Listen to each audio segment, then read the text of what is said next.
All right, I'm ready. And we're going live on Facebook.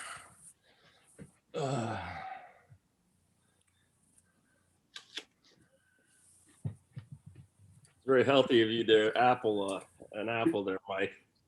Apple day. You can't eat an apple and do an interview. Crunch.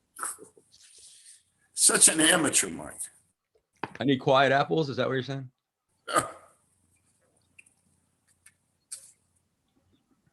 Yeah, something like that.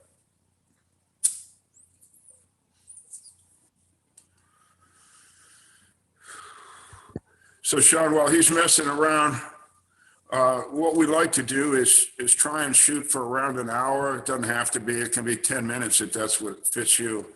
10 hours, perfect. We'd like you to do most of the talking because I always say Mike and I get to talk too much, so you're the guest. And we just want to sort of follow a timeline of your life, whatever you want to tell us, but where'd you grow up? How'd you get in the military? What happened to you in the military? Where are you now? And what are you doing? That kind of stuff. I was traumatized. And Mike and I will have questions maybe as we go along, but you just keep doing whatever you're doing, and we'll prompt you if necessary, but you're a good speaker. You'll do fine. I appreciate that. Tell me when you want to go. Start off with a question. I'll take the lead and run with it, and you can guide me on the way and help have some talk here. Yeah.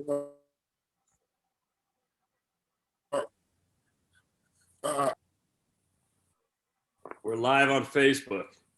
It says it's setting it up. All right. Oh, it's over. Everything's set. That's funny. My computer lags so much that you know what I've done before I know what I've done. So good morning, everyone. Happy Sunday. This is our third new recorded live stream episode of the Veterans Voices with me, Mike Crowitz, and Al Byrne, Veterans for Medical Cannabis Access. Hopefully we did everything right. We should be streaming live on Facebook, and then we'll take this recording later and post it on YouTube. Today, we're very excited to have as our special guest, Sean Kiernan. Sean has been just as much of a frontline activist as you could ever imagine in the cannabis movement, having sort of started at the bottom and gone all the way to the top and back to the bottom, so to speak. And I'll explain what I mean. Sean has touched the third rail of communications by actually being on Sanjay Gupta's reports and capturing world attention for this issue, moving the ball further down the court than we ever really could have imagined in such a short period of time. The work that he's done with veterans in California has been landmark, and I'll let him go into the details of all that, but we're very much appreciative of the work that Sean and Weed for Warriors has done, both in California and other states around the country as well. But just wanted to really put a spotlight on your work that in the few years that I've known you, I've seen you everywhere and anywhere that there was work to be done on representing this issue and helping veterans have a voice. And I appreciate your work very much. And I don't know if you want to say a word or two. Good morning, Al. Well, yeah, I'd like to say hi to all our thousands and thousands and thousands of followers, or one or two of you that may be listening. But again, Veterans Voices is going to show up every other Sunday at 10 o'clock, hopefully. And we will interview notable people that have helped veterans in some way. They don't necessarily have to be veterans. We will interview their caregivers, their friends, their husbands, whatever. But right now we're interviewing an ex-Marine, and we're doing that on behalf of Veterans for Medical Cannabis Access, which is an organization that sort of speaks for itself. I think the name does it. Mike and I started back in 2007 to get medical cannabis access into the VA system, and it's partially there. We'll discuss that some today. And the other organization we represent, all three of us, is the Veterans Action Council, which is a private group, but it's made up of veteran leaderships across the country. And we get together frequently, almost daily sometimes, to discuss issues and see how we can best advance the position of veterans and their use of therapeutic cannabis. Sean, it's your show. Please tell us about yourself. Well, let me correct one thing. I have a lot of amazing partners I work with, so who make me look a lot better than I probably am. And then also I'm Army. My two partners are Marines. It's gotten a little bit confused in some previous articles we tried to fix. So I'm Army, and very nice to meet you guys. Thanks for having us on here. And I look forward to talking. I mean, right now I'm CEO, president, executive director of the Weed for Warriors, and that's really just a title. It's a loose knit group of veterans who have come together with my two partners, Kevin Richardson and Mark Carrillo. Kevin founded the project in 2014. Mark and I came on in 2015 and kind of took the helm soon after we dropped the pill bottles on the house of the White House back in 2015, and really have just, we're disabled vets ourselves, all of us. And, we're all veterans who serve. We're all veterans with some type of issues. And so we've come together and found cannabis as an amazing substitute for not only the pharmaceuticals that are given to us, but so many other, things in that we use. We've rallied around cannabis and thoroughly, absolutely are advocates for it. So thank you for having me on, and I'd love to talk about whatever you guys want to talk about.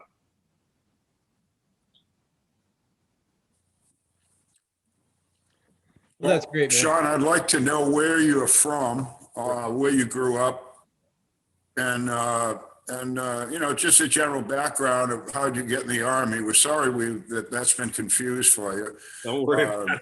We didn't mean to insult you by calling you a Marine. It is. Okay. Where'd you grow up? No, I grew up in Southern California. I was born and raised in the San Fernando Valley, Los Angeles, and grew up in a little bit of a different environment. I mean, my dad was a small business owner. He was an accountant. I went to Catholic school and then public school, and then Catholic school. I got kicked out of a few schools for behavioral issues and sleeping most of the time, but ended up graduating a Crespi Carmelite college prep school. It was a private Catholic school in Encino. And I just was one of those kids who didn't have any interest in school at that point in time. And honestly wanted, my dad and I were not seeing eye to eye. And how, as a 17-year-old, do you get out of your house as quickly as possible and be away from your parents' control? It was the Army. My family, my dad was in Vietnam. All my grandpas were in World War II in Korea. And so this was something that in my family, it was very familiar with. So I went down at 17 to the recruiter on Victory and said, I literally, funny enough, I walked into the Air Force and I said, I'm not going to be flying planes. I'm going to be fixing them. So not interested. I walked into the Navy and I sure wasn't sure about being on a ship because I get seasick. And then I was the Marines at the time. You got to remember, this is 89 when the Cold War was ending. And the Marines at the time were, you have to sign up for 6 years. And I was like, forget that. I just want to get away for a short period of time. So I literally signed up for 3 years, U.S. Army. And I said, I want to jump out of planes. And before I even took the ASVAB test, they said, well, we can get you there via infantry. And like a dumbass, I said, sure, sounds good to me. And so I ended up going airborne infantry, joined, left LA in 89 and went to basic training in airborne school at Fort Benning, Georgia. And from there ended up, they asked when you get out of AIT, Advanced Infantry Training School, after basic AIT, and they asked, where do you want to go? Where do you not want to go? I don't know why they asked you, because I don't think anyone gets what they want. But I said, I don't want to go to Fort Drum or Alaska. I hate the cold weather, being from LA. And so lucky enough, in a place I didn't even think about, they sent me to Central America, Panama. And so it was definitely warm down there with a lot of other issues. And so the next, it was longer than 3 years because it got extended, but we were down there almost 3.5 years, and then spent my last 6 months in Fort Rucker, Alabama, exiting. And so from there, went back to California and attended school and ended up going to UC Berkeley before I ended up. And while I was in Panama, it was just, you were a grunt. I mean, I laugh because, the Air Force, we never really worked. We were in an infantry battalion by ourselves in the middle of nowhere with a special forces group. and at Fort Davis, Panama, and we were doing just stuff up and down Central America, a lot of humanitarian work, the anti-drug interdiction work, supporting the DEA, stuff like that. But the most interesting thing to me about the whole thing was the only time I ever saw an air conditioning was when I walked into, we were doing there was a tactical operations command center for Southcom. So it had you had the Air Force there, the Navy, and the Army. And literally the Air Force had air conditioned tents. It was the most awesome thing in the world. And that's when I realized I joined the wrong service when I hadn't seen an air conditioning in my barracks for 2 years, let alone a tent in the middle of the jungle. So I knew I joined the wrong group then, but it was a great experience as a 17, 18, 19-year-old. I spent time in El Salvador, spent time in Peru, spent time, traveling down there as just an RTO for our Battalion S2 too. And so that I got to experience a lot as a kid, and that's what I was. And that's what all of us really are at that age. And, the volunteer army is definitely different. When I went in, you still had a lot of the NCOs and officers who were draft age, had been drafted in or were part of that whole draft part. And now with the volunteer army, it's really interesting, and it's it's going to be interesting to see. But I think, I remember a very big difference between the draft military and culture and now the new volunteer military and culture. And that I found interesting, because I think it now, 30 years out, 40 years out, I definitely see some issues with the volunteer army. So it's interesting, but that's how I got there. And then I went off into college and JP Morgan and Ernst & Young and Wall Street. And I was a hedge fund trader and worked for some pretty big hedge funds in New York. And then in 2009, ended up getting fired with everyone else from Wall Street, but had made enough money that I didn't need to go back to work. I was not, independently wealthy per se compared to a lot of people, but enough I could live a very, modest lifestyle and not have to worry about a career anymore. And during this time is when I started reckoning with some of the issues that I had dealt with in Central America that we didn't deal with at the time. And when I got out, they didn't talk about PTSD. They didn't talk about any of this stuff. But dealing with some of the stuff and started in 2007 got me into a suicide attempt, 5150, using drugs, using sex, behavior that's just totally unhealthy. And, ended up being 5150 at the La Jolla VA in San Diego in 2013. And that's where I recognized the over-medication issue. That's when I recognized everything that had been going on with me. And we can go into greater detail of this. And it was from there that it clicked in my head what was going on after years and years of drug abuse, years and years of medicating myself, years and years of taking the pharmaceutical approach, because I had good insurance on Wall Street when I left because I kept Cobra. And so I was literally going through the ringer on that. And this was in April 2013. So it was a few months after Chris Kyle got shot. So PTSD was all in the news about, veterans and issues. And so I walked for the first time into the La Jolla VA. I hadn't been back to a VA since I left, or any type of military, since I left in November of 1993. And I broke down just crying a little bit because it seemed very, DMV-like to me. And remember, I'm coming from Wall Street, amazing insurance. Like, I would call my doctor and he'd say, Sean, come on down. Right. And it was that type of medical coverage I had.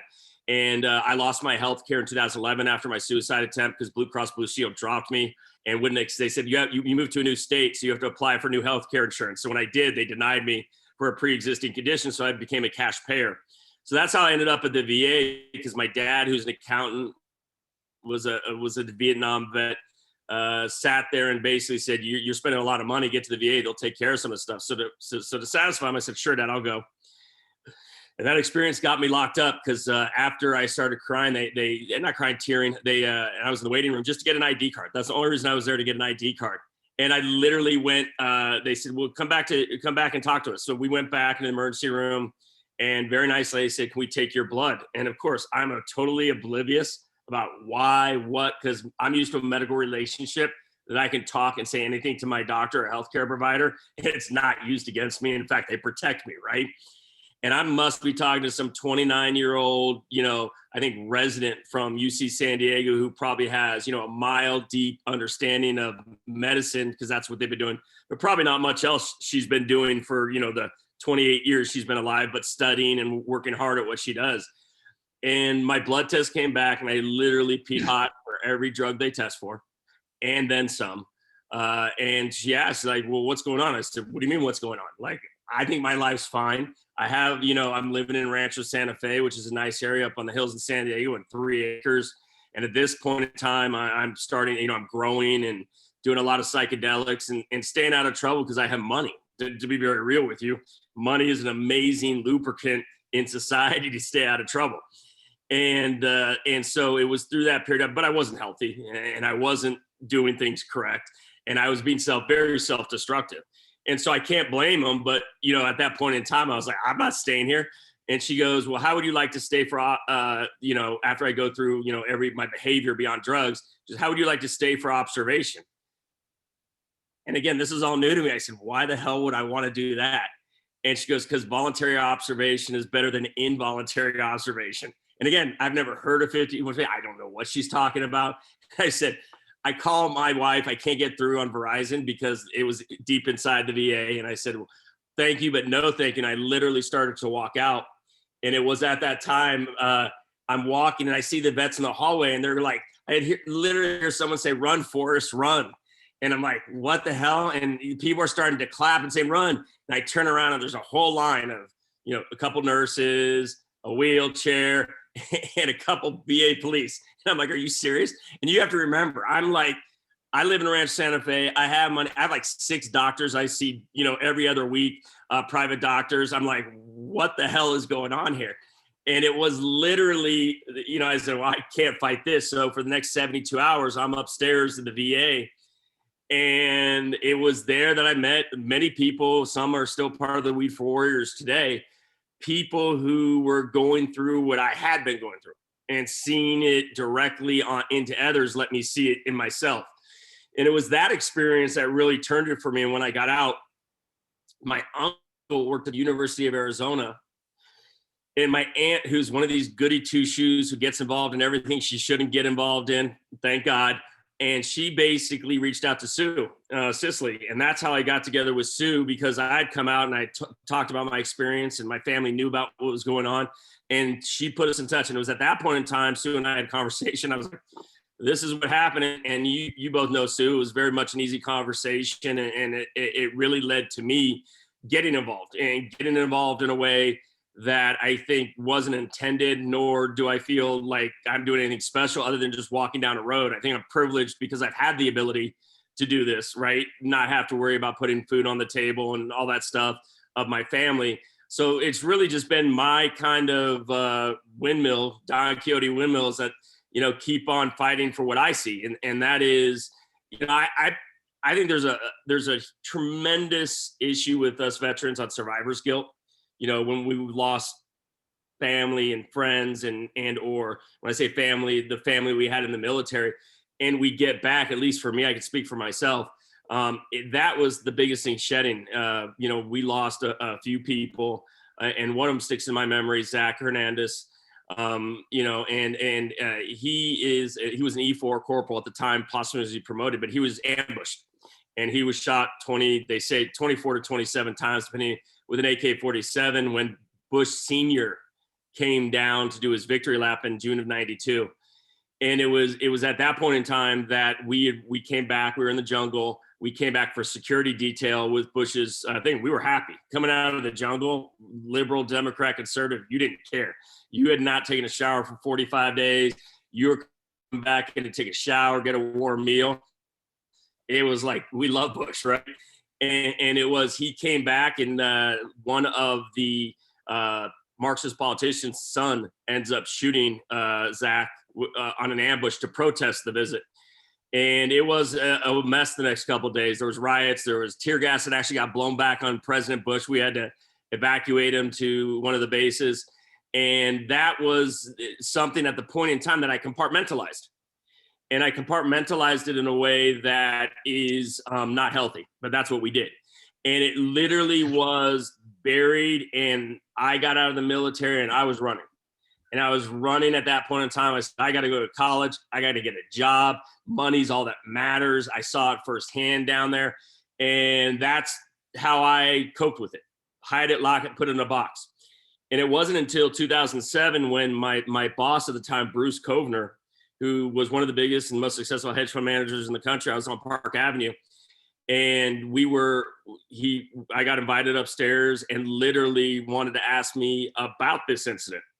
And I was like, and I don't know if you remember, I mean, there was some big time GOP people in the room. And I said, yeah, why, sir? And he goes, well, because the lawyer who was representing the alleged murderer in this case happened to be Obama's legal counsel. And he's Craig, and he's a famous lawyer in DC. And they were making an issue because he was a candidate for president at the time. And I said, I don't really care to make this an issue. It's not something that I'm going to politicize, and thank you very much, but I'm going to go back to work.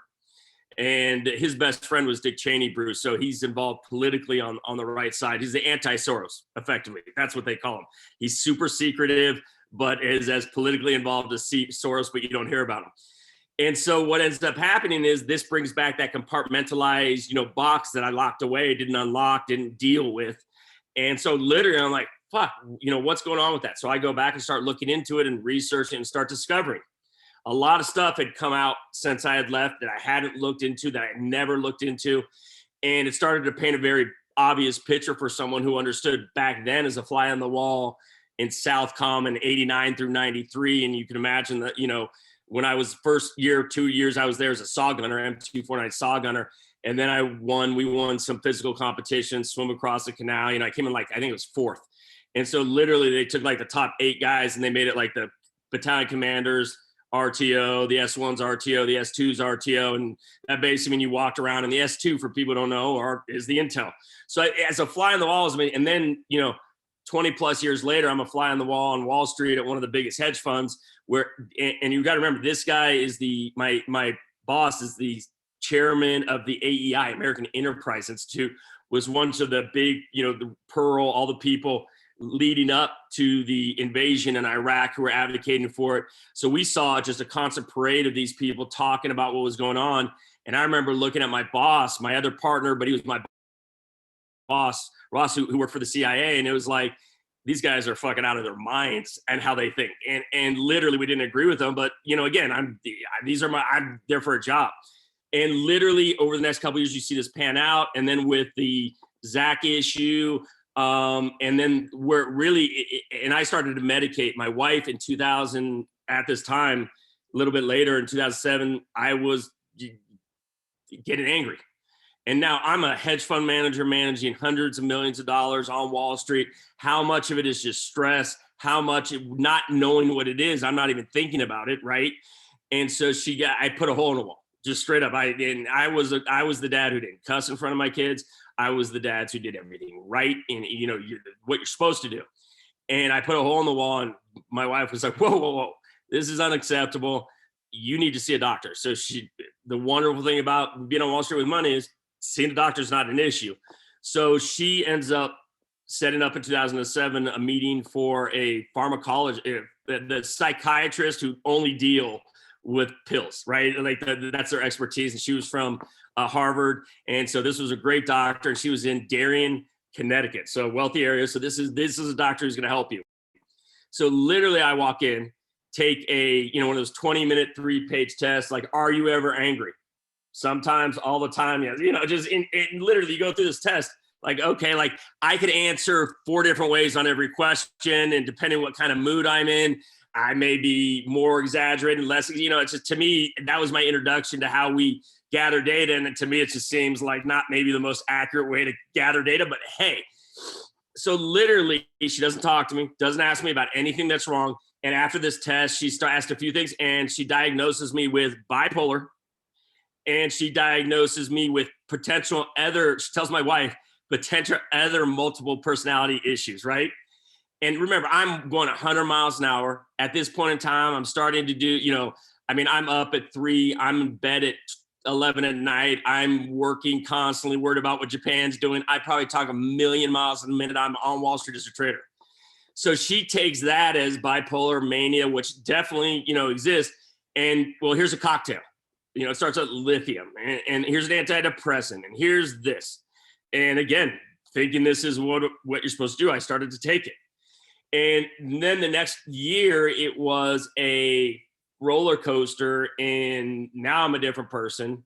And I started immediately going off and using, being on Wall Street, drugs are a constantly used substance for people who are operating at that level and that speed 24/7. And so I literally, started doing, a lot of things I shouldn't do. I was addicted. I started being, using sex as medication. I mean, it was literally became the Wolf of Wall Street, and that is not a good thing. And so literally we all get fired at this point in time.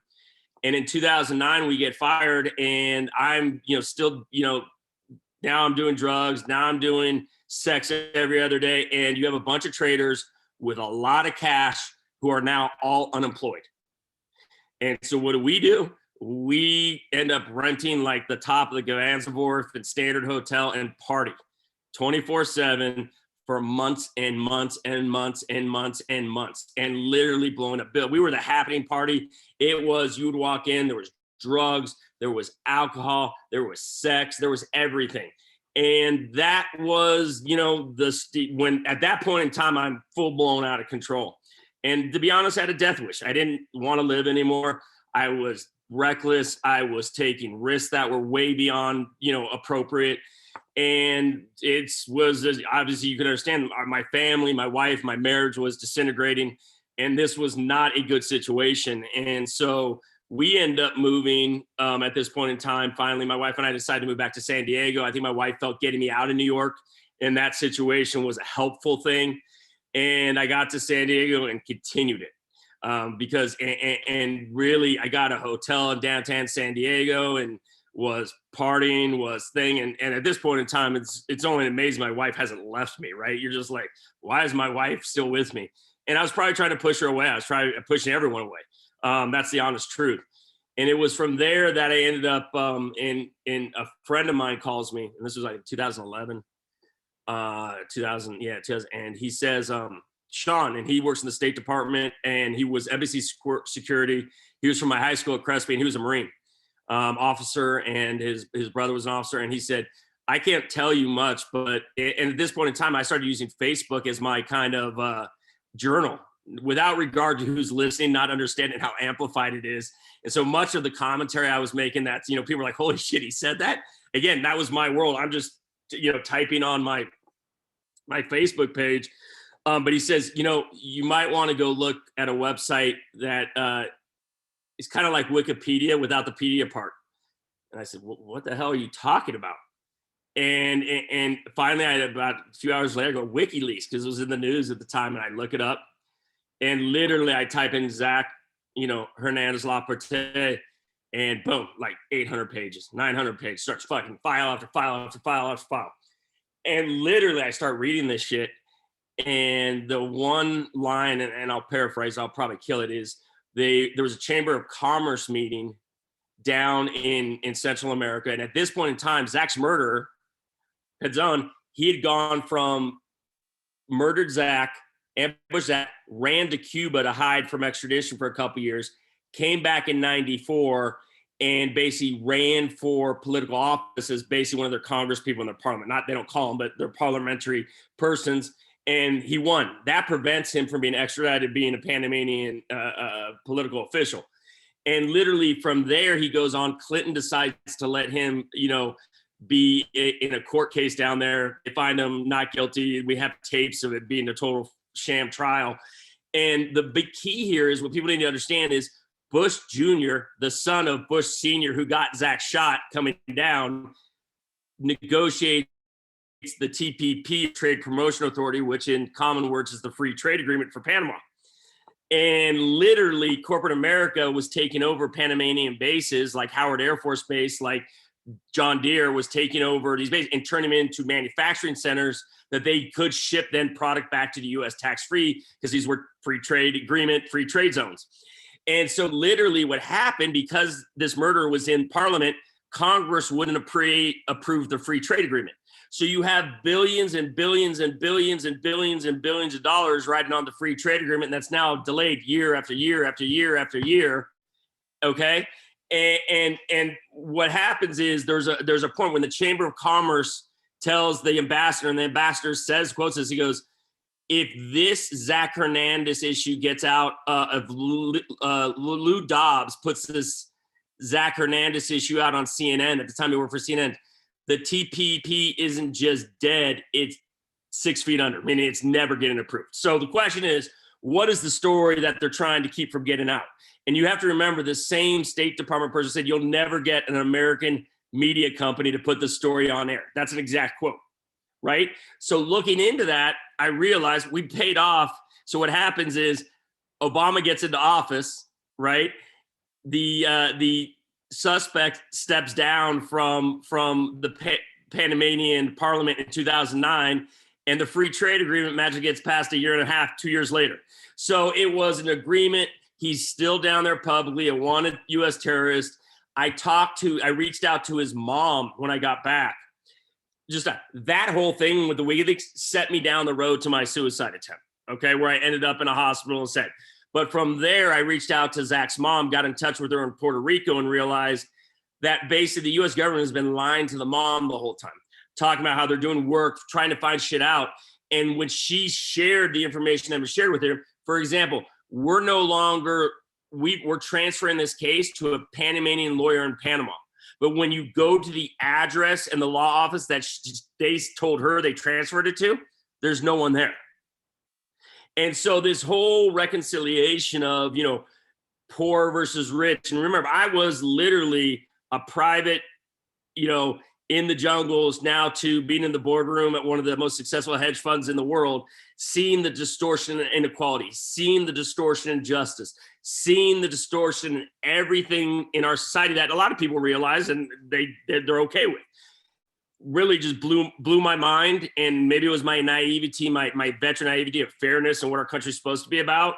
But here you had a poor brown kid who basically has been sold off for rich people, and he has no justice because his name happened to get in the middle of a free trade agreement and corporate America needed their no taxes, right?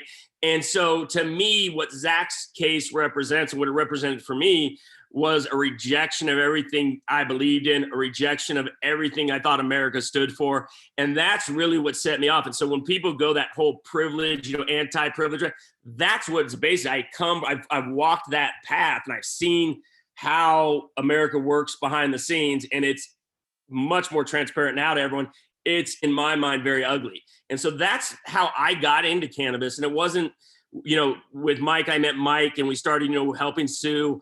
And in 2015 at the Denver High Times Cup, I met Kevin Richardson from Weed for Warriors. And he, these bunch of enlisted vets. And I happened to be, I remember him asking me some business questions, and I answered him real quick. He said, "Hey, we need your help." And he asked Ricardo to come on board, and Ricardo wanted to come aboard. I was working with Ricardo at Vets for Dr. Sue Sisley, and Ricardo wanted to come on board. And so we had gotten Sue's, we thought, research finance done by the state of Colorado. So we're like, we got nothing else to do. Let's go on a new mission. And that's how we got over to Weed for Warriors. And then it was, Kevin, right after we got back from Washington, D.C., who suffers from severe PSD, he's like, "I can't run this organization. I'm going to kill someone." And so I said, "Well, I can run part of it, but the chapter part would terrorize me." So Mark Carrillo, who I think you both have talked to, he's a Marine, and he came on board, and he ran the chapters, and we started a partnership. And him and I, and with the help of Kevin, have been running the Weed for Warriors since. I call myself CEO because that's what's on the legal documents. And Mark calls himself the CEO because he does a lot of the work. So it works perfectly. I can talk, he can work.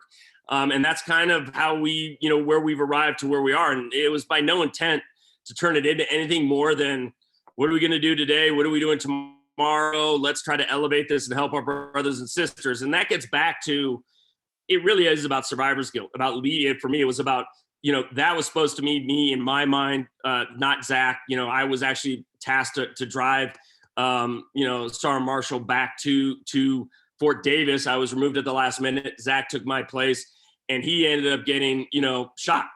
And so it wasn't, when I learned about all the shit going on and the guilt, and I'm sitting in Wall Street with tons of ability and financial ability, and here's a mom who's been lied to, it blew my mind. It just, no better way to say it. It blew my mind. My anger exploded. and I wanted vengeance. And that's not good either. But literally it's been a process of bringing that anger under control and bringing that, just wanting to choke people out, for lack of a better word, under control. And that's how we've gotten to where we've gotten today. And without cannabis, I would not be alive. And it was through ironically enough, when I got into the 5150 at La Jolla, I called my wife. We had made a bunch of cannabis pills. And remember, I was growing in San Diego. I had 36 lights. I had a big house. I had a 7,000 square foot house. I had 2 3-car garages and a single deep garage. And I had literally turned my 2 big garages into grow rooms, and the longer garage was my bedroom. And I had about a couple hundred plants out on the property. And I thought I was invincible because I had money. Well, what are they going to do to me? What the hell are they going to do to me? And so it was through Sue I met a lot of veterans, and I started shipping cannabis. I went to Texas. I remember one time I was talking to a vet, and he goes, I had to pay $8,000 a pound for good California cannabis like you're growing. I said, are you kidding me? And I didn't need to sell cannabis at the time, so I started shipping it free. Well, I got all this weight here. So I started shipping it. And of course, vets, once you ship free weed, they're like, can I get more, run out? So I started doing it. Shouldn't have been doing it, I admit it. And literally in 2015, January, the DEA raided my house in San Diego and literally came in, took everything out. And my wife and I got felonies and ankle bracelets. And so that's how I got into that and worked on the Weed for Warriors. And proudly, ironically, in my Prop 64 fight, the lawyers who were representing Gavin Newsom in San Diego after Prop 64 got passed. Now, remember, I'm the one railing against Prop 64.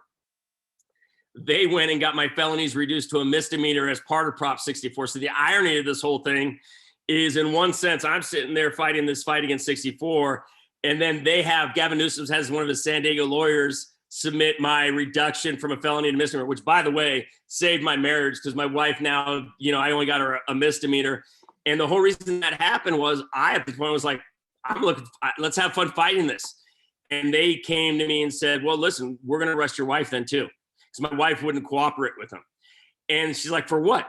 For the same thing. And they had a film. I would pack my weed up. What I would do is take those paint boxes, the paint, 5-gallon paint drums you get at Home Depot. And I would literally put 5 pounds in there. You could smush 5 pounds in there.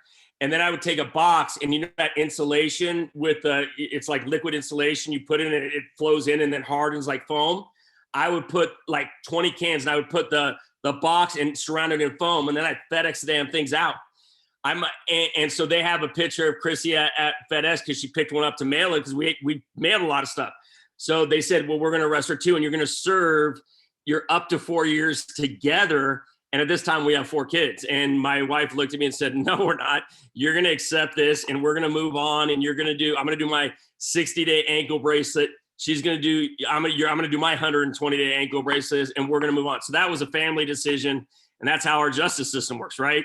And so and so from there, to me, it's just been, I love to fight. I'm Irish. It must be.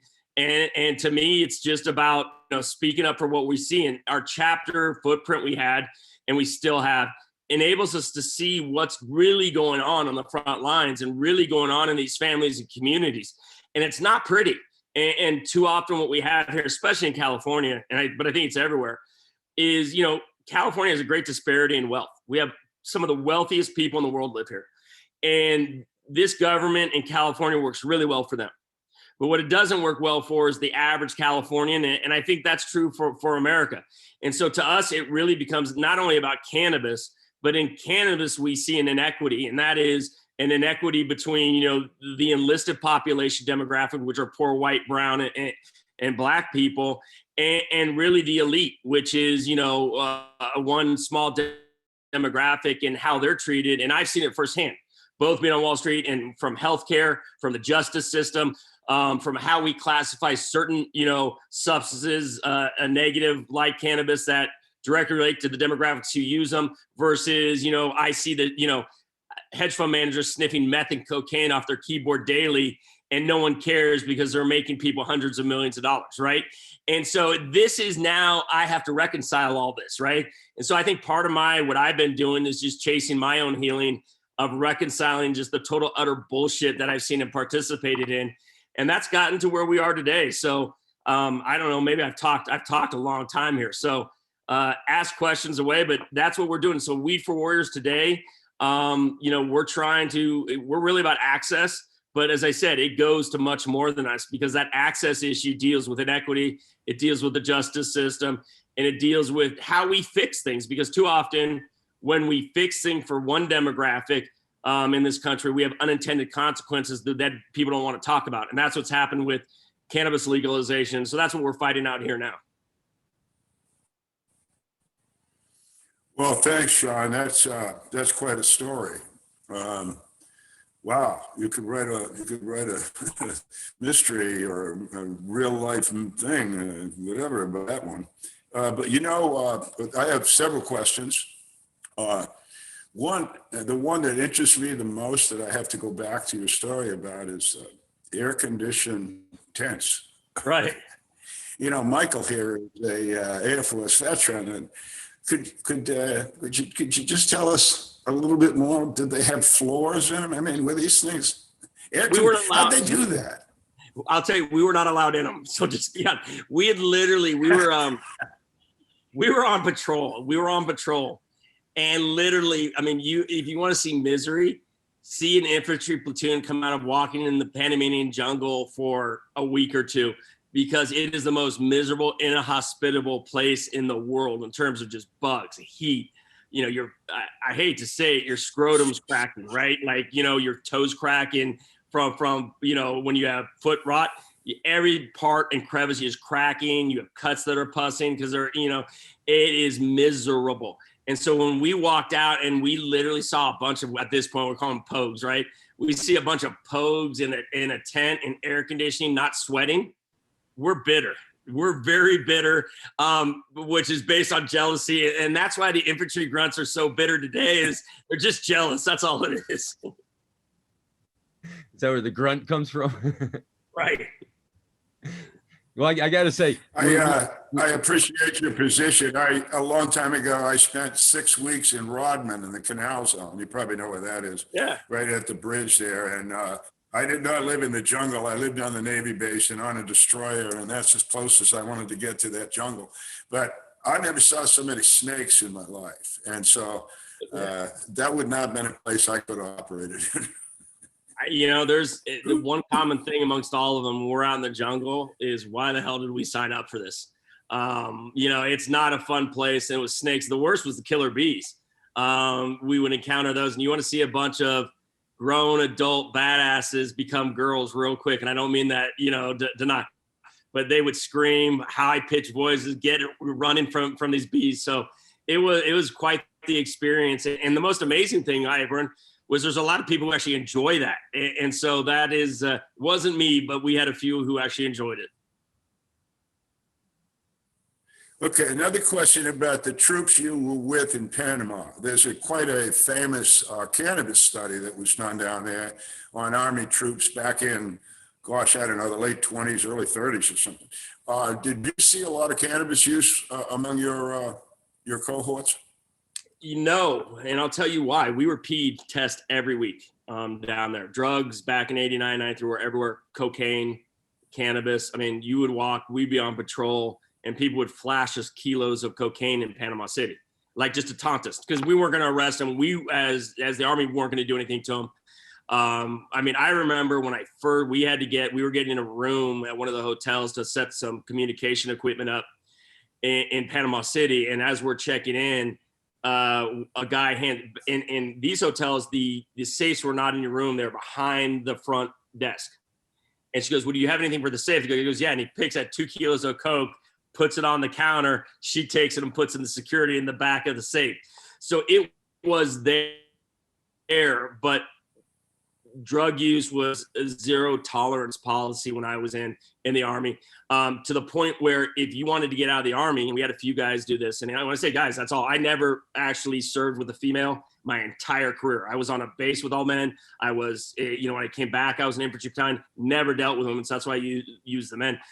You would, on one of your R&Rs, you would go do cocaine or smoke pot.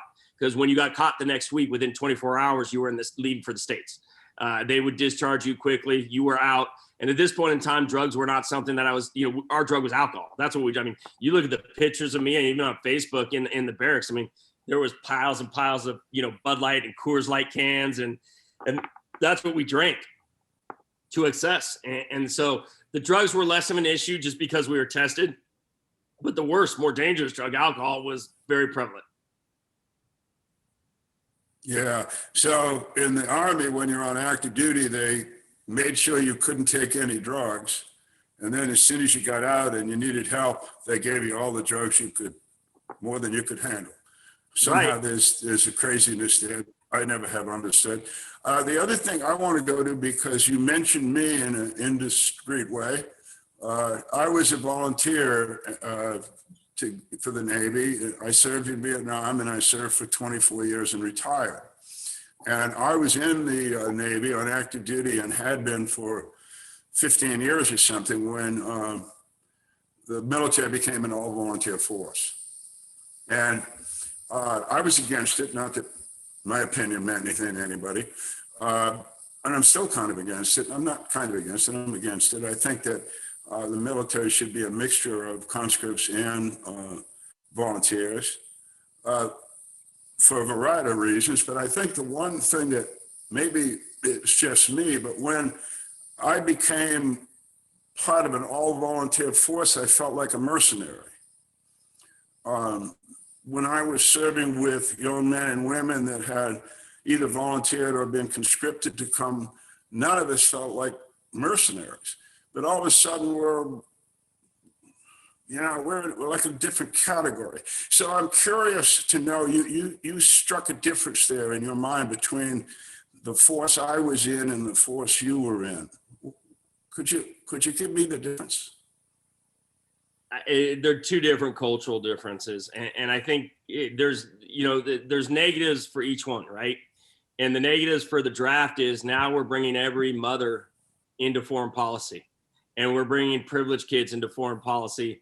And that becomes a much harder sell if we have to go across the oceans to go fight and die, right? And we saw that in Vietnam when the colleges it became hotbeds of protest. A lot of it was, whoa, I don't want to go fight a man I don't know over a war I don't care about. And I think that was to be at the core of the change. And I think when you have a broad swath of America participating in national service, it's healthy. And I think you touched on that, and I think I'm going to align with you. I think we have common threads in our society. We have different Americas, right, in our country. And I think, people have looked at 6 different Americas or 5 different Americas. And that is, there are Americas that unless you live in, you don't understand that America. And I think one of the common unifiers was national service. And whether you were African American or Hispanic immigrant or a white farm boy or Asian American, that was a common experience most Americans had, right? Because you literally pull from every demographic, although the rich still underserved. But it was something that normalized service. It was a common thread. And I think it's good long-term for us to have those common threads that link us, okay? I also think that when you have a volunteer force, the military adventurism becomes much easier, right? Because you signed up and it's isolated. Now we have, with the aging of the World War II and Korean and Vietnam population, we're losing a big percentage of our force as a percentage of the American population. So we're going to become more of a minority in terms of the demographic. And I think that's isolating. I think it is not good for our common, belief system, because as we become different with less threads to bind us, that commonality link that links us, I think, is dangerous long-term for this country. And I also think it's dangerous. If you remember, think about how the military was perceived. When we were growing up in the 70s and 80s, I remember a lot of militaries that poked fun, MASH, poked fun of a lot of different personalities you find in the military. Frank Burns, right? We could laugh at the absurdity. People laughed at the absurdity. They laughed at the absurdity of military experience and things. A lot of great fun things. You met friends, but there's some absurd stuff when you have a huge organization like that and it has to be so disciplined. Operation Petticoat, things that made people laugh, and we laughed, and it was funny, and it was true. Now look at the military. They won't put anything else unless it's, you know, the lone survivor. They paint every military service in this heroic attempt that just isn't reality.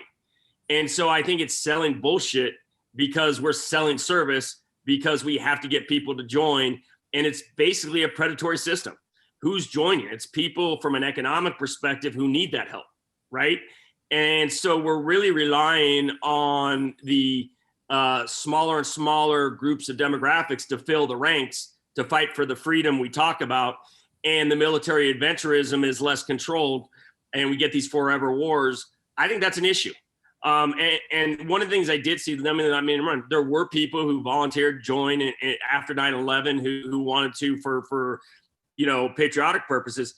But in general, the vast majority of people who serve are just broke, dick poor, and the military is their best option. And I think it really raised a lot of boats. It paid for my college, got me onto Wall Street through the GI Bill.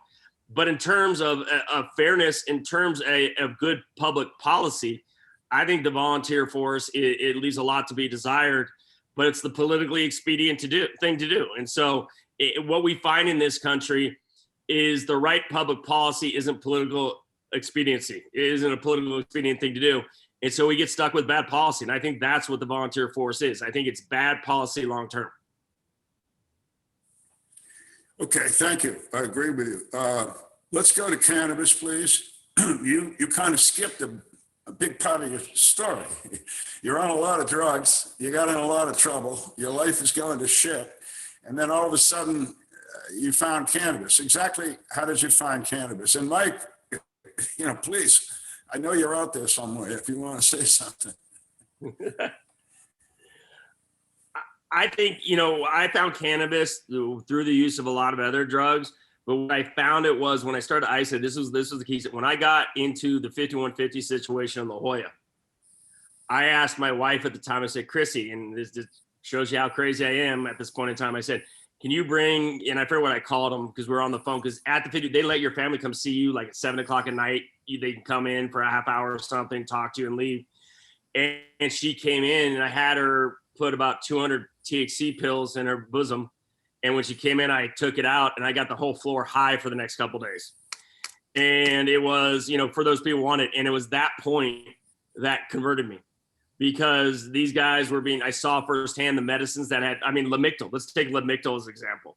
Lamictal was a drug that was given to me. And within 72 hours, I was driving on the 405 and wanting to push my car off a road and have thoughts of killing myself. And I never felt anything like this before. And I was like, what the hell is going on? And so I stopped using my pharmaceuticals leading up to this and was weaned off everything but cannabis, and it felt better. And so what happened is when we went into my 5150 and I got people high, it really cemented me that what I was seeing was a better substitute than the mood state. You know, when you're 5150, you're getting 20 or 30 pills tied. You know, you're getting the antipsychotics, antidepressants, the anti-anxiety, the mood stabilizers all shoved down your throat. And by the third day, we had guys cheeking their medicine and popping, you know, the THC pills and saying, you've saved my life, right? Because they felt like that euphoric experience when you start to just take cannabis. And so that's what really launched me. And so that's what launched me when I got out to get in touch with Sue through my aunt and made me a believer. Seeing it in others that I couldn't see in myself.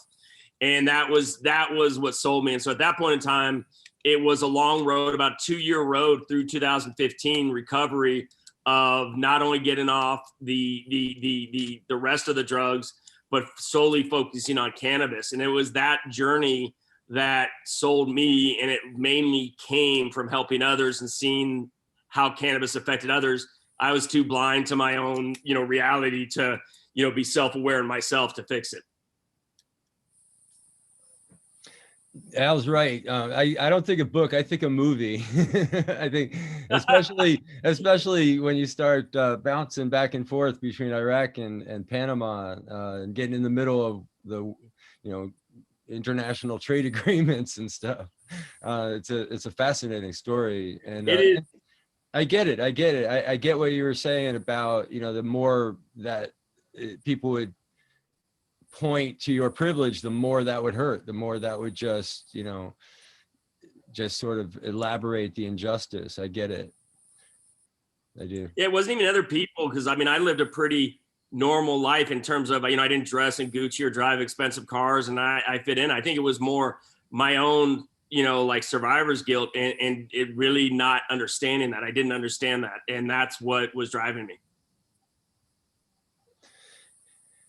Yeah, I man. had a client once when I worked as a counselor that had a similar experience where he was on a mountaintop in Vietnam, and he was a sergeant in charge of a squad, and uh, he had something to do in the rear base. And so another sergeant said, "Hey, I'll take your watch tonight." And that guy that took the watch died. So my friend, he was a counselor. He became a counselor, excellent fellow. But that survivor guilt thing, that it is similar to his story, Sean, where somebody stepped into your place, which is what happens in the military. You get assigned all kinds of stuff, and it went bad.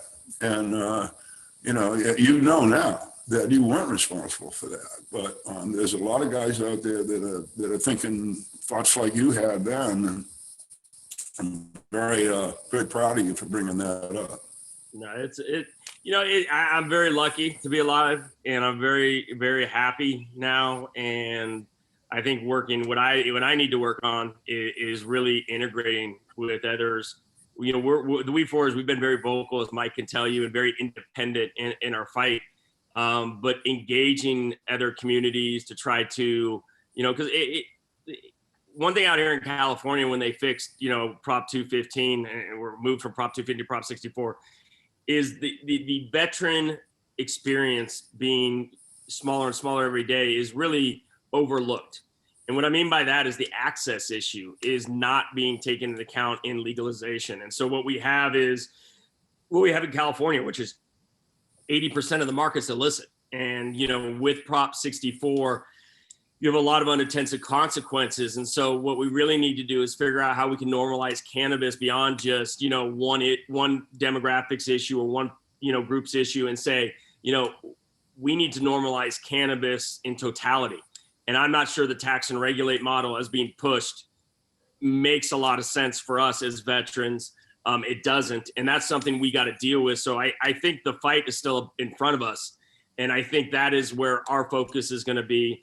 And so, I think we have too much in common. So what we need to do is heal a lot of wounds, that we were partook in, which was in these fights that we had over the past 4 or 5 years for access, and to unite. And that's what we're doing right now, is try to unite these different groups under a canopy to really finish the job of, the progress. And I'll begrudgingly admit there was progress with Prop 64, but it came at a cost.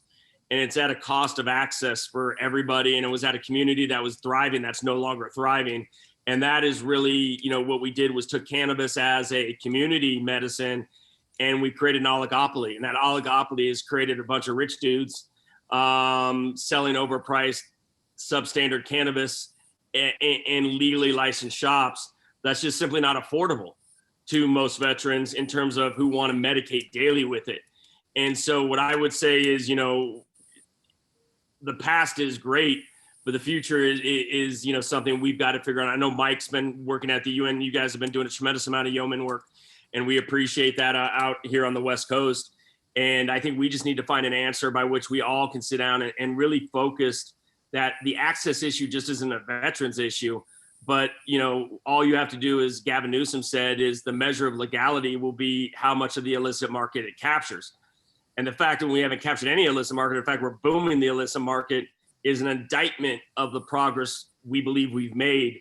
And it's basically progress that I think is not correct. And so that is something I would love to talk and hear from you guys, is just how we figure out the access issue for vets. And my concern with the VA is Mike, I'd like to hear your thoughts.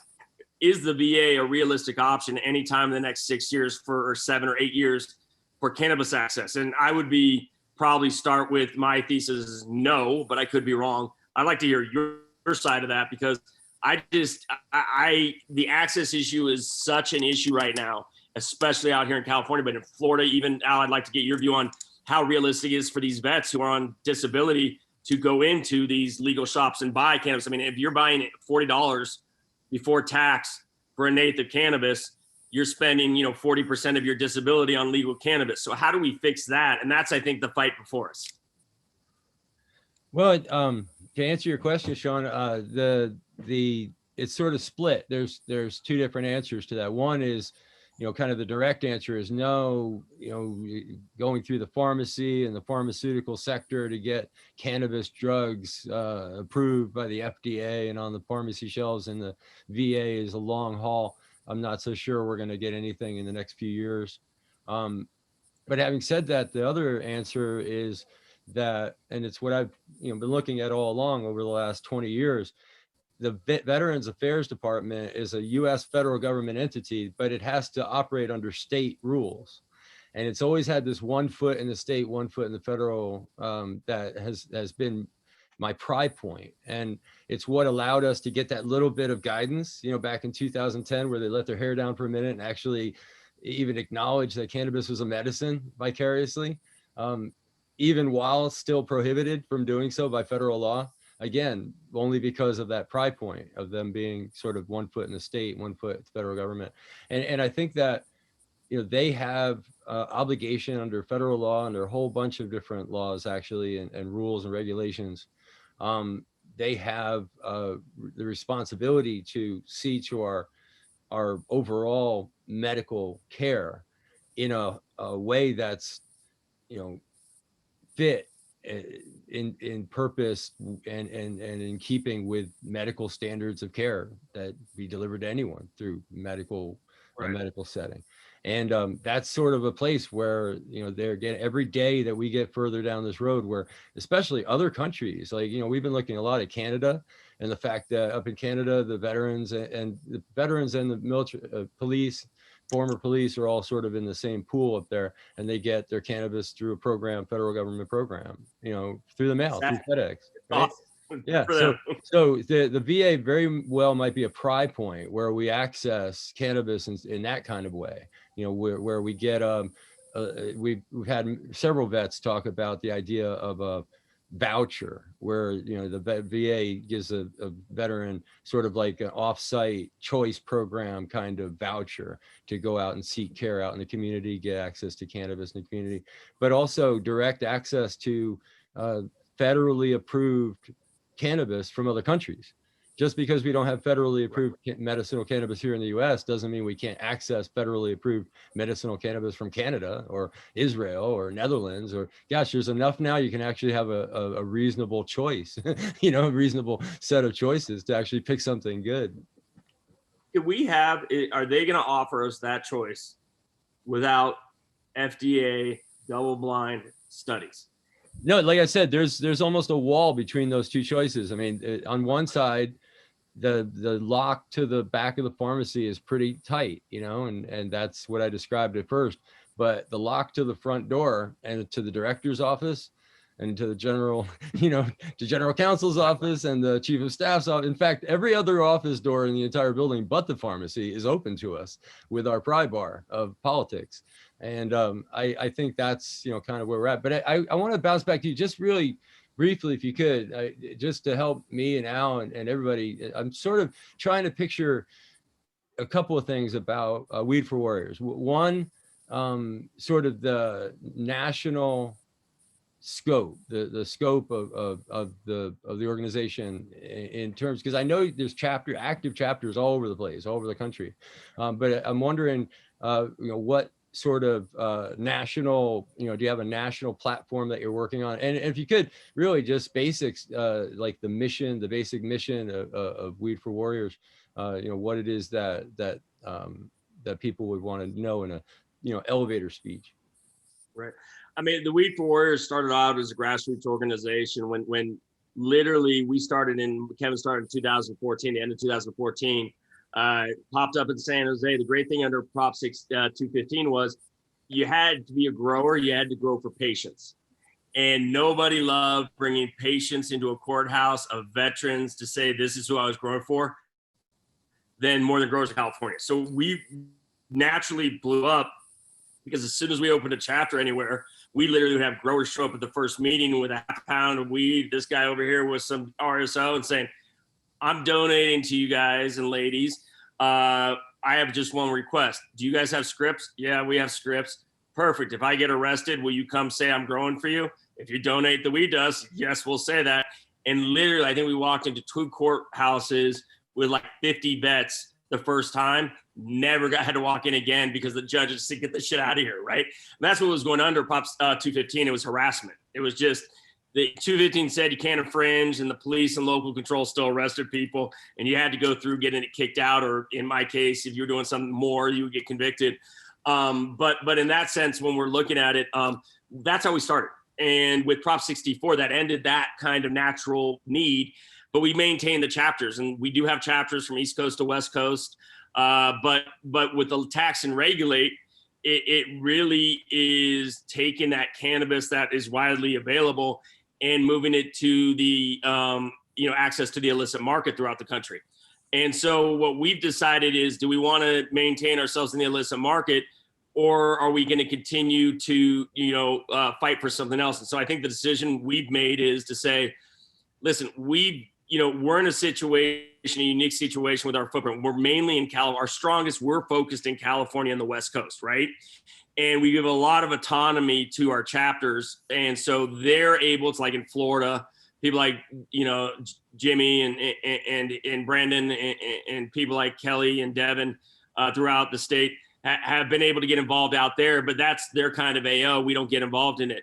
On the national side, I've been a little bit more frustrated.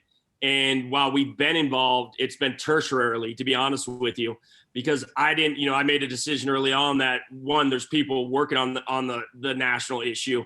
And so our focus really, as I said, I think you said it, on the front lines. And so most of my time is spent in places like Las Vegas, Sacramento, San Diego, and other parts, really understanding the local issues, because that's what affects our members and people who belong to us. And so our national platform has been really about access. And if you talk about in general, what we argue it's about access. When you look at the studies coming out, so the study that just came out in January that UC Davis and Yale published, and I think it was the British Journal of Medicine, Mike, if you know, that basically just correlated. Again, it was a confirmation of other studies, which in California, in those counties that offer legal cannabis access, we see lower opiate overdoses and deaths. And then we've seen that in the same thing with suicides, with DUIs, with domestic violence with alcohol. We've seen these just statistically looking at it. And so really, I would say our platform is purely and by far foremost access. And where we feel access isn't where it should be, that's where we kind of, talk about. And so our focus in California has been about, 80% by some estimates, depending on how you look at it. I use the word 70% of the state. You can no longer buy, grow, manufacture cannabis legally in California. We went from it in every strip mall, which may have been too much, to you can't legally buy it anywhere. And the problem becomes, in the legal market in California, we're seeing things like the following. Legal growers are getting R&D tests, and that's just that anonymous test. You can see what your weed. When they fail, they divert the weed into the market. So the illicit market's booming. The illicit market is now more likely to have poisonous meds that you're ingesting than ever before, especially ironically from the illicit market that's rejecting that medicine for privileged people who can pay $60, $50 an eighth, right? And they're giving it to the poor. And the working classes who use the illicit market is corrupt beyond all means. And this is the real issue. It's just not good policy, that tax and regulate model, because what you're doing is creating an oligopoly. So rich people are making money. You're leaving the illicit market for the vast majority. And now you're still funding crackdown and enforcement on the illicit market. We have Black Hawks flying around communities that haven't flown for 10, 15, 20 years in California. We have, the National Guard involved. And so when you look at this movement and the tax, it seems like progress to a lot of people. And I think there is certain progress on the criminal justice side. But in terms of normalizing a plan, I think the tax and regulate, we're going to find out, is actually a step backwards, because now we're incentivizing an entire pro-cannabis community to maintain the status quo. So change now becomes next to impossible. It's now in California, we're stuck with a policy nobody but local control supports. The industry's unhappy. They're barely making money. The patient population is voting saying, we prefer the illicit market because your meds are way too expensive or they're not good. And the politicians look at the $1 billion in revenue they got in taxes under what they thought they were going to get. So let's not go, oh, they got $1 billion in taxes. And they don't want any change because they're concerned about COVID going into a pullback economically and their tax revenue going away. So it's created this cluster F, excuse my language, of horrible access. And we have a bunch of rich Karen and Chads running around who believe they made progress, talking about the progress that exists only for the privileged because they're the ones who can access the cannabis at these legal dispensaries, while the vast majority are saying we don't want your weed. So that's kind of what our platform is. It's access, and it's access because we believe cannabis is a better substitute than many of the legal drugs we're given, but many of the legal and illegal vices that exist in our community. I would much rather have my next door neighbor smoking pot than drinking. I'd rather have my next door neighbor have availability to pot than, the heroin or cocaine or other drugs he may take, or he takes cannabis to help him get off that. I see it all the time. People need that edge to be taken off. And if cannabis can do it and they can withdraw, handle their withdrawals from other substances that are way worse, more deadly, that's a positive. And so that's why access to us is so important. It means lower suicides. It means lower overdoses. It means better outcomes for our brothers, our sisters, our fathers, our mothers, our cousins, our family members in our community. How many people would be alive if we had access in our country? When we have a growing, this overdose and suicide epidemic, it's not abating. No matter how many words the Congress or Fed say, it's not abating. It's going higher and higher every year. You're here, man. You're here. Sean,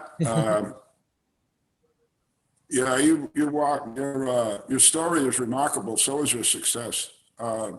But I can see that you're a really smart guy and you're really dedicated. You really give a shit, and that's why it works. I wouldn't be too despondent, my friend. Mike and I look at this thing maybe a little different than you. I started my trip here in 1983 with cannabis, but along the way, certain things have happened. I started to run NORML in 1990. And at that time, NORML was it. There was no other real national organization that cared about cannabis, and it only cared about legalization. That was their mantra, and that was their mission. But when I got there, I've told this story before, we saw a couple of other things happening. One was Jack Herr came along, and he recreated the whole hemp thing, and we helped him. That's another story. And then I came along with Mary Lynn, my wife, and we sort of created the whole medical thing that you're involved in right now. That didn't really even come up on the screen until 1990. But it was also at that time that another decision was made. It was actually me and Keith Straub. I had invited Keith to speak at one of our NORML meetings, and he, of course, came. He was the founder of NORML. And we talked in the hall before he gave his speech, and I said, what are you going to say? He said, I don't know. What should I say? I said, hell. He said, well, you're running the thing now. Tell me what to say. And I said, well, I'm tired of the feds. I think that it's time that we concentrate on the states and see if we can bring some states around to see if we can't make some noise and make a statement that way. And he got up and he gave a speech, and that's what he said. And I followed him in later on, and I said the same thing. And so for a number of years, I think a number of years now, 30, basically the cannabis movement has followed those trajectories. It's gone to legalization, hemp, and it's gone to medical, and it's gone to the states. And right now, I think we should stay with the states. I think that decision that was made 30 years ago was a good one, because the federal government has, as we've all seen, been total irascible and illogical in every aspect of this stuff. Now, as Mike has told many, many times over, they're great. Every time they stick their head up, we win. And he's right about that. The federal government has made so many mistakes, including dealing with you, that their position is untenable. But the states are where the action is now. As I understand it, we've got 37 states right now that have some sort of ability for adults to use cannabis, 37 states. And of course, this goes totally against the law that they're using that says cannabis is in Schedule 1 because it has no established medical value in the United States. Really? 37 states are wrong, I guess, and it's like, and I want to say something to you, Sean. I said it to a guest 2 weeks ago, and I think it's very important to repeat this. You alluded to it. There's new research that says that the old research is good. Look, cannabis is the most studied plant on earth. It's not a drug, no, it's a plant, right? It's the most studied plant on earth.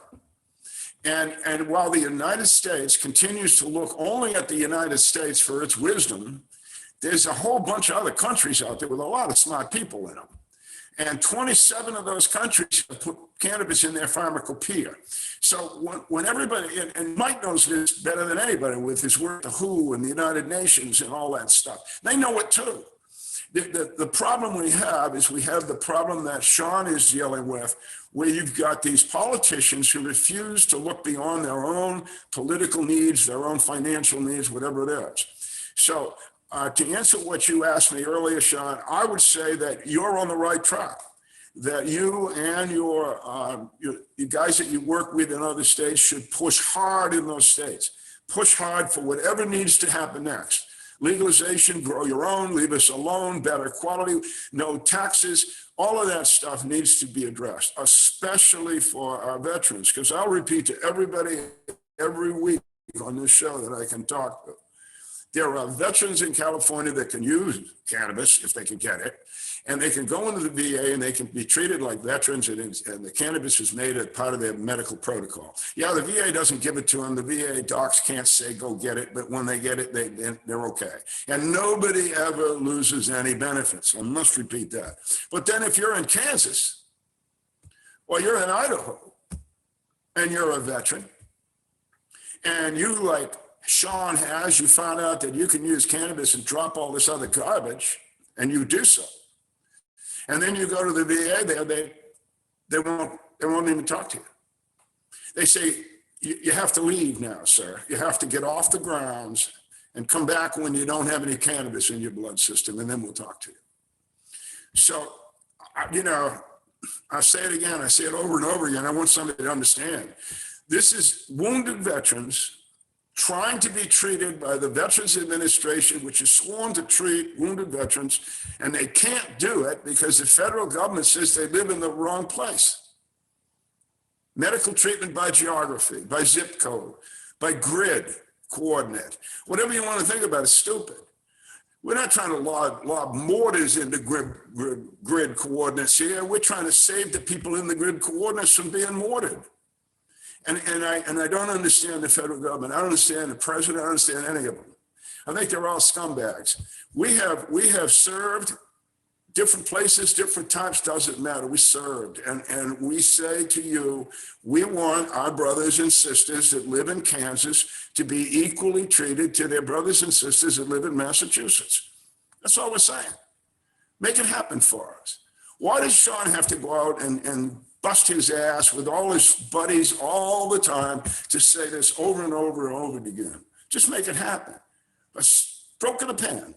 The guy, the woman, whoever the hell you are right now that are listening to me that runs the DEA, we don't understand you. We don't even understand how the hell you can think like you do. Sean is talking about the people that are dying every day, and you're sitting up there on some perch saying the world doesn't exist. I don't understand it. None of us do. That's why we're talking to you on the radio, telephone, video. We're talking to you all over the place. Listen to us. Sean, how does somebody get in touch with you guys? Awesome. It's first of all, happy Mother's Day to all the mothers out there. And I got to leave here in 9 minutes with my lovely wife and mother of my 4 kids. So it's a great roundabout. I love your speech there, Al. Listen, it really simple. Instagram or Facebook or social media posts, WFW_project on Instagram or Facebook. Just message us. We have multiple vets monitoring that. You can reach my email at skiernan, my name, SKIERNAN @ WFWproject.org. or my partner, Mark Carrillo, MCARRILLO at WFWproject.org. Any of those or my personal Facebook will respond. Thanks so much for spending some time with us, Sean. Really appreciate it. Been a pleasure, Sean. No, it's been awesome, Mike. And Al, thanks for all you're doing. I know you and everyone's been fighting this a long time before I showed up. So thank you very much for all you did before in a much different environment. And obviously progress is relative, right? So where your starting point is where you measure progress. And I know we've come a long way, and thanks for all of you putting that hard work into it. Great, man. Well, everybody out there on Facebook, I'm going to go off of the live here and pull off the recording and put it on YouTube. I'll send you the links to everything later there, Sean, so you can share it with everybody on Instagram, which I haven't gotten much into Instagram yet. I apologize, but I will. But much love to you all out there, and keep carrying on, man. Thanks. Awesome. Thanks, brothers. We love you, and we'll talk soon. I'm around anytime to be on, so don't hesitate to invite me back on. It's been a pleasure.